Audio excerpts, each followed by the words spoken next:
ఒకసారి సాయంత్రం ఒకసారి పర్వాలేదన్నారు పెద్దవాళ్ళు.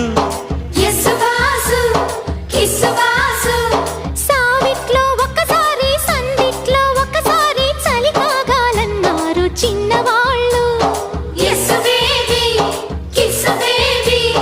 కొక్కరో బంగారు కోడి ముద్దడితే ముదిరింది వేడి.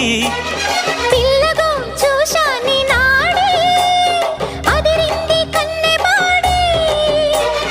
గుట్టుగా దోపిడి చెయ్యనా గుమ్మడి తాళలేను తీపి రాపిడి. నిన్నేమడగను ఎట్టాడగను ఒకసారి ఒడిలోకి రమ్మని.